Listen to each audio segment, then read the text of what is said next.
ทุกคนช่วยหนูเลยค่ะ ทุกคนเห็นนี่ไหมคะมันคือป่าค่ะหนูมาช่วยแม่ทำงานค่ะก็ไปดิน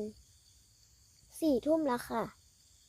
ทุกคนนอนกันยังคะติดตามหนูด้วยค่ะให้หนูด้วยค่ะตอนนี้ไม่มีใครอยู่กับหนูเลยนะคะนี่ให้น้องๆดูชุดที่พี่ใส่ให้ชุดนอนเลยนะคะขอที่กำลังใจนะคะบ๊ายบายอาบาจือบาจืออาบาจือบาจืออาบาจือบาจืออาฮะอาบาจือบาจืออาบาเจอบาจืออาบาเจอบาจืออาฮะ